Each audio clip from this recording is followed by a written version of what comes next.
So I was in the thrift store the other day, and there was a book from, oh, geez, 70, 80 years ago, and it was about a reading life. And the book was about teaching kids, inspiring kids uh, to read and to love reading. And then what I've run into actually is I've been reading a lot of books. So obviously, your YouTube gets filled with nothing but book related stuff. So I've been watching some booktube people. What's odd though, it seems that booktube people almost have, they almost seem to live in a little echo chamber because it's almost like these booktube channels and the people who interact with them seem to think of YouTube as a booktube platform. They forget that people are doing other things on booktube. And what I mean by that is I've run into a couple of really shocking things recently. Um, Most recent, I guess, just to set aside, is Dante. As far as what I found with people who are sharing their reading, um, I'm stealing this from a recent read. Literacy is common. I don't think literacy has ever been so common as it is now, but fluency is rare. What do I mean by that? Is everyone talks about how much they love To Kill a Mockingbird. But I've seen this recently with Dune. Everyone says they love Dune, but there is even, and this is someone who has a master's in religion, religious studies, who went and did a video about Dune, but ended up having to admit he was only doing a video about the movie. So that means it's only half the book. But I've talked about this before. Rather than read the book, because the amount of time this guy had to have put in this video, he would have had time to listen to the audiobook. It's not that long. And I mention that because Jordan Peterson, I think, again, made a mistake because he said you can learn to read faster than you can listen. And I don't think so. I think that proves what I've been saying is the only problem with reading today is we haven't changed how we read. There's an author of a book called Proust and the Squid. She says that reading is not natural. Speaking is, but reading is a skill we have to add to our being. So why wouldn't we adopt the technology like audiobooks? Why? Because we're not self-directed learners. And since we're not teaching our kids how to use audiobooks, this requires adults to learn to use audiobooks. But what I was getting at here is not only did this gentleman who is well educated, right, easily could be reading this book, Dune, because it's so much easier than some of the books I've seen him talk about. But I also wonder then if he's actually read the books. Because if he's afraid to read something as simple as that, and what do I mean by that? Well, there's a gentleman who just published a book that's got a giant waiting list about how to be perfect, claims that he consulted a philosopher, claims he's been studying philosophy for 30 years, claims to be a psychiatrist or a psychoanalyst, whatever he claims to be. But he admits, and this is almost word for word, that he tried reading Heidegger, but I think it was Being in Time, but he couldn't get past the first sentence because it had like 5, what do you call it, footnotes. But he proceeds to say, oh, well, I didn't read any further. And then his excuse for why that's okay, instead of just admitting that, well, it was too much for me. No, his excuse was he heard Heidegger was a fascist. So, yeah, forget that. Yeah, no, you shouldn't be reading that person. Because I ran into this with Go Set a Watchman. This is either the prequel or a follow-up, however you want to see it, to the book To Kill a Mockingbird. And everyone talks about To Kill a Mockingbird, except a few people. In fact, it was listed as the second most popular book next to the Bible, believe it or not. But recently I heard a booktuber say that not only are they not going to read Go Set a Watchman because they heard things about it, but proceeds to say, well, I don't think To Kill a Mockingbird's that good of a book. Well, it relates to one of the foremost linguists. Again, you'd think very literate, maybe even fluent, right? He's an expert on languages. But he admits that he had a dozen different books memorized as to plot and characters and even details that he could argue and discuss. And you're telling me there isn't enough time to actually listen or read those books? I know that isn't a lot of time to listen, to read, as Jordan Peterson admits, audiobooks and podcasts, but he says podcast. It's really weird how people have embraced. Well, that should show that I'm right about audiobooks, that if we really do want to add to who and what we are, we should be using technology, not adopting it wholesale. But in this case, I think if we teach kids how to use audiobooks, I think it can make them even more beautiful. If I can steal from Schopenhauer, who said there isn't enough time to read crappy books, well, I would argue there is enough time to read all the books. So just be honest and say, like me, Pride and Prejudice, Jane Eyre, I'm never going to read those books because I can't see them benefiting my journey in any way. There's other books that will provide the same sort of benefit, just in different formats, different packages, a different vessel. But I argue because there's so many books and there isn't enough time to read them all, well, then this is why we need to be adopting audiobooks. Because, not as a joke, I read 6 or 7 books yesterday. Right? The wife went back to work. So just, I said, you know what? I'll just listen to some audiobooks. I had no idea how much we fart around in the day. I mean, that joke about we waste 4 to 6 hours a day. So I actually finished, and this is what's funny. I mean, it wasn't 7 full books, but it could have actually been more, because I think I even looked up in other books, looked up in the Bible and the Gita. So, I mean, it could be 9 books, read 9 books. And the reason why is I was cleaning up a few books. I wanted to, actually, on my walk, I don't use Hoopla, which is, and here's a little insight on audiobooks. Hoopla is a library app that has both digital books and audiobooks. I don't like using Hoopla because recently it's been pretty crappy. It crashes a lot.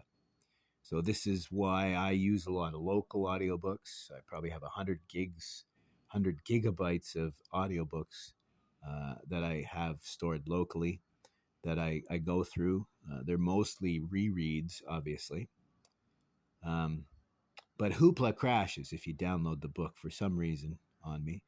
So I listen to a different book when I go for my walk. I use, I think I use the other library app, Libby.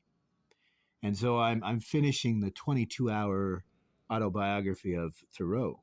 And so there's the reason why I was listening to more than one book at a time.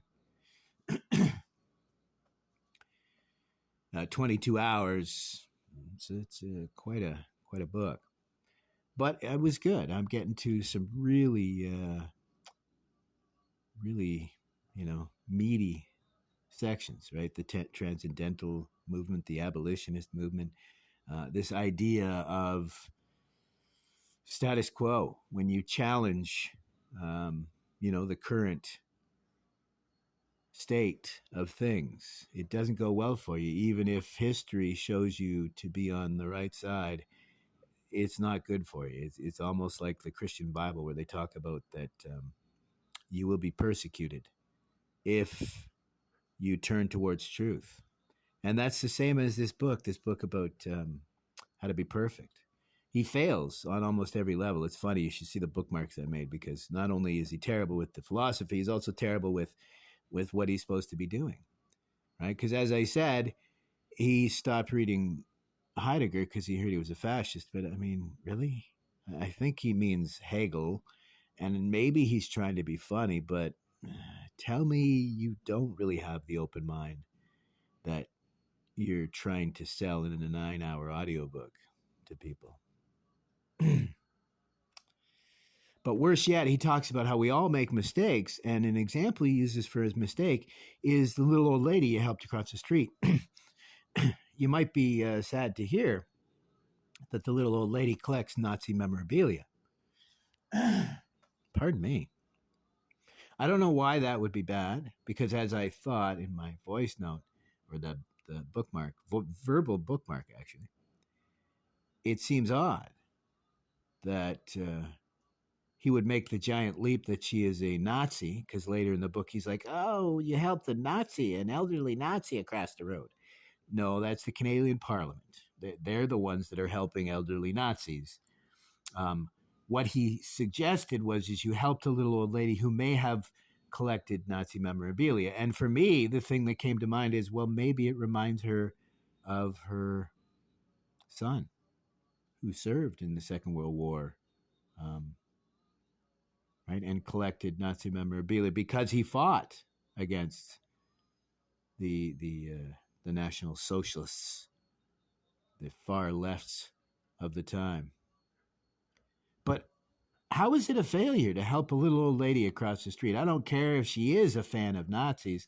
How does that affect you? You helped a little old lady across the street. It's not like you're helping. Oh, I think that's what happened. This particular guy might have realized that philosophy, when you start to study this stuff, teaches you, for the most part, many of us could easily have been a Nazi concentration camp guard. We just don't like to admit that, right? Because he fails over and over again in his book talking about this, right?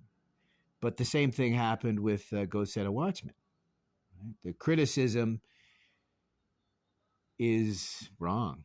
The only criticism I've heard that makes sense is there is 3 problematic words, the R word, or the N word, I apologize. But what's funny is people say it's problematic because Atticus is a racist. But no. And I'll quote Atticus's brother and Jean Louise, Scout's uncle. It's not Atticus that was the racist. It was actually Jean Louise that was the bigot. But the good news is she was just a little bigot. Why? Because she had this black and white binary thinking that absolutely fails to take into account reality, humanity. As Atticus said, you can't raise some boats by sinking others. Right? You can't just expect people to be raised by fiat. You can't just declare people equal and expect them to have the same ability to take advantage of the rights that you're now saying they have. I mean, education. So fast forward to today, I can actually use anecdotal, which, by the way, voice to text can't pick up that word for some reason. It picks up Dakota.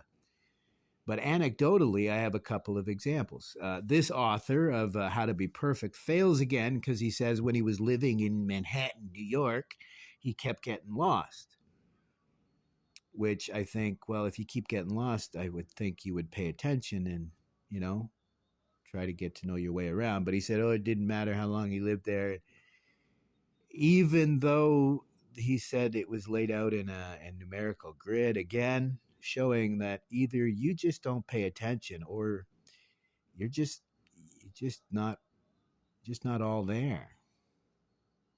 But he proceeds to make a giant leap. Again, only children don't know what other people don't know, and only children make these giant leaps of association, of assumption based on. He says, well, not everyone can learn how to navigate. Sure, maybe not everyone can. But this is where it gets anecdotal. As someone who used to teach people how to orient themselves, orienteering, survival skills, I can tell you that no, it's like reading. You don't just know how to find your way in the bush. Like I used to get lost when I was a kid until I learned the main skill that was required. What do most people do? Stare at their feet, or they're just looking off, looking around, right? Missing the forest for the trees. But you get lost one time. I mean, really lost, and almost not get home before you might had to have slept in the bush. Or, imagine that could happen in a city, but at least in the city you can ask for directions.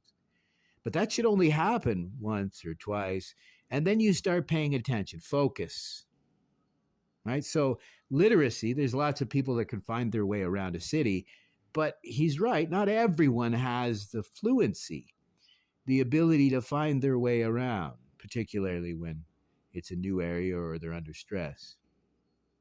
But to make this giant leap, like I have mentioned before, this idea of, you know, disability, right? It's not an inability to do things.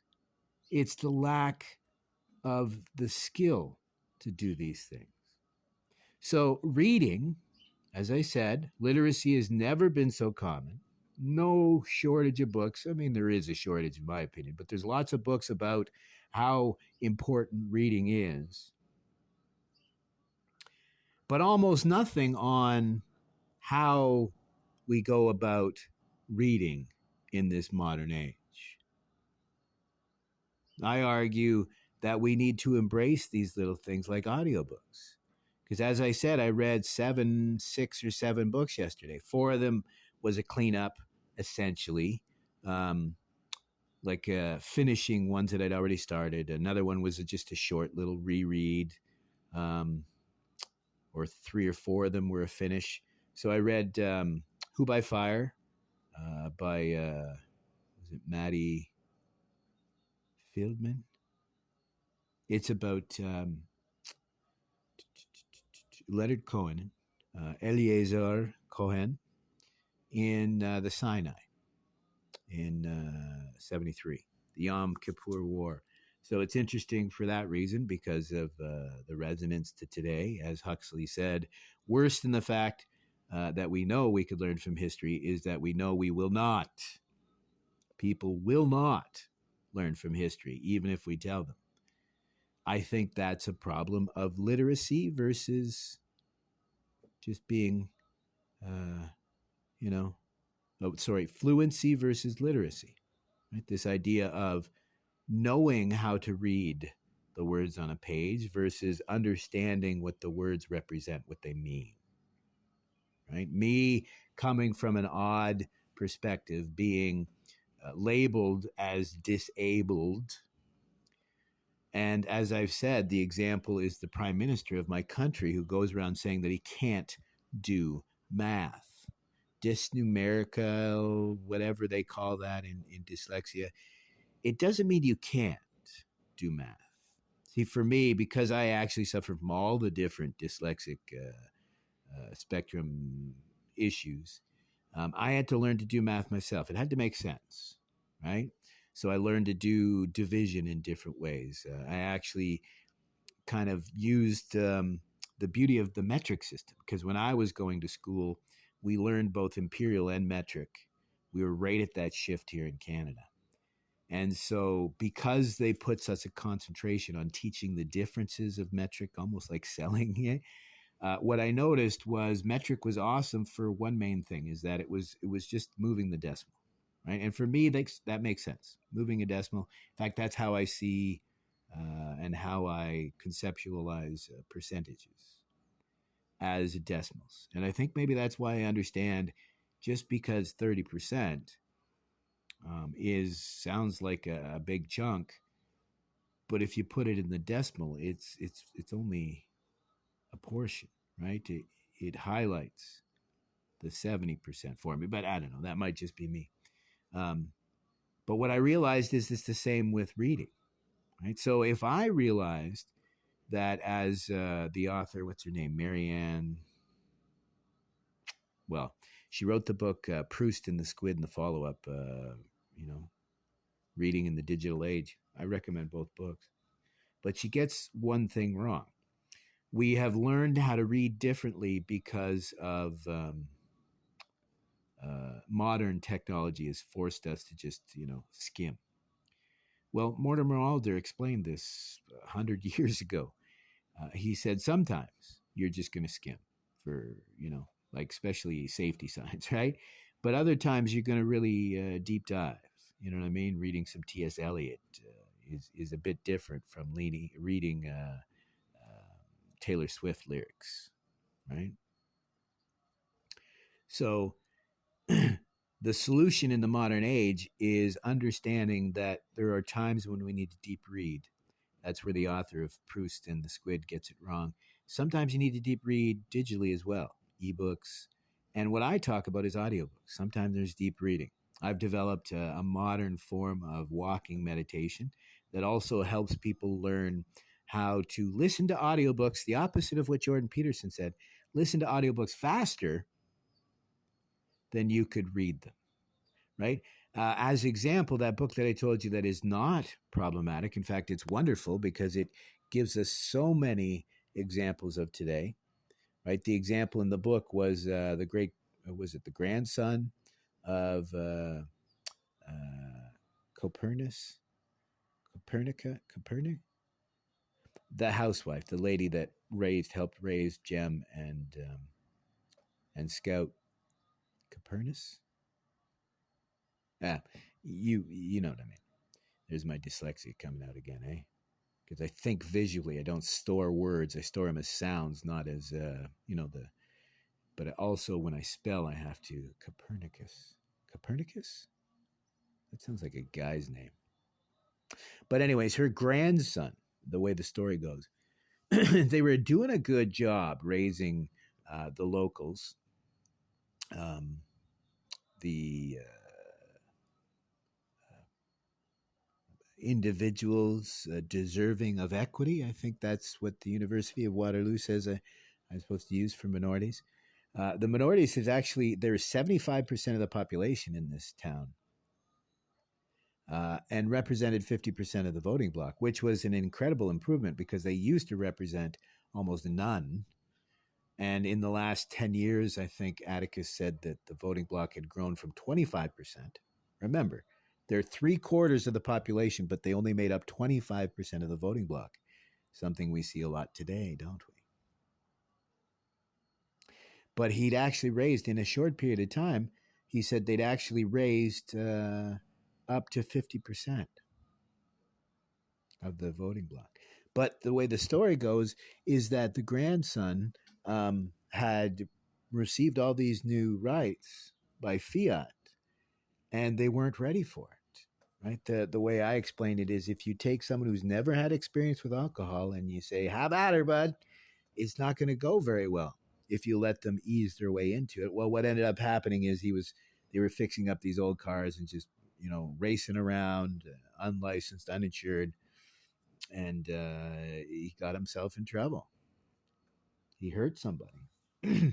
So where does the compassion come in? As Nietzsche said, it seems more like it's pity coming from many of these people, because if they really had compassion, they would care about actually helping these people, right?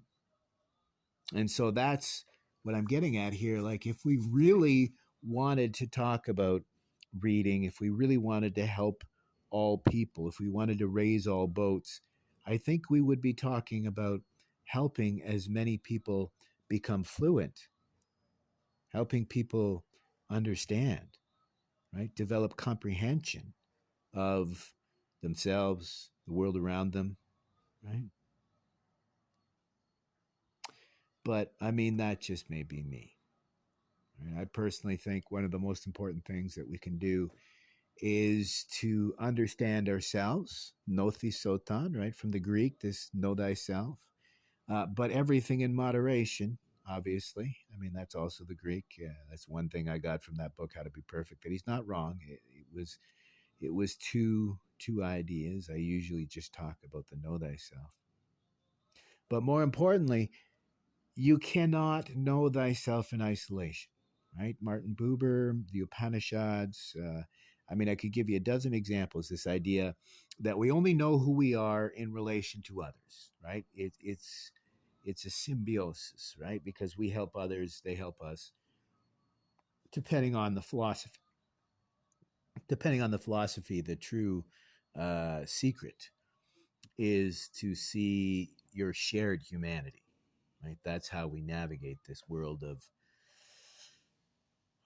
suffering, stripe, absurdity, splendor, whatever you want to call it, divinity, providence.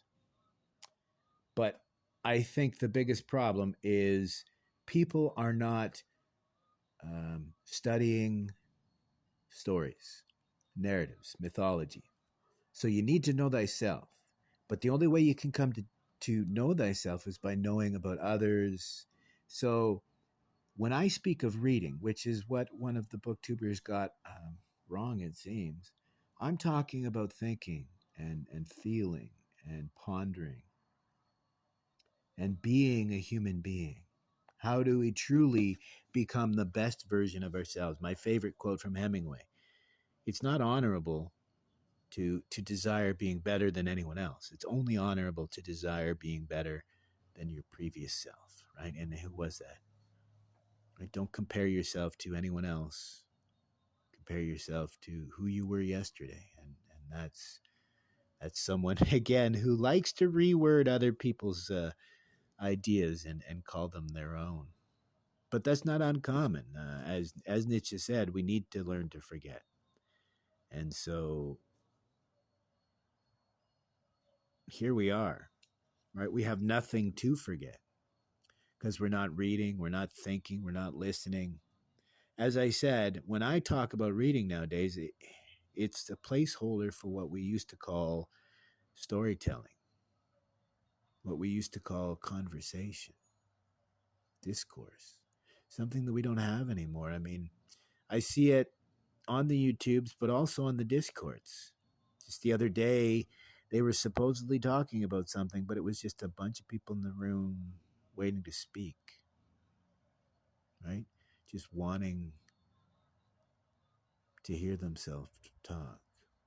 I know that hits home because don't forget this podcast from the very beginning, what, 5 years now, it was exactly what I'm talking about here. It's an attempt to narrate my own journey, but also a way to translate the literacy of other stories, other myth, into a fluency, to learn to integrate, um, to not just comprehend. What's the word I'm looking for? Well, the idea of integration, this idea that everything we do is an attempt. Who was it that said, fail, try again, fail better? Right? I talk a lot about the idea that you have to fail 6 times before you achieve any little bit of success. Right? How many times? Like I think of Hollandaise.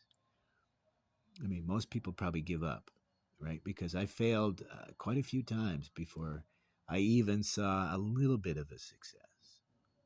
Right? In fact, I failed to learn how to emulsify for the longest time. I just could not figure that stuff out. I kept splitting it even after I learned how to emulsify.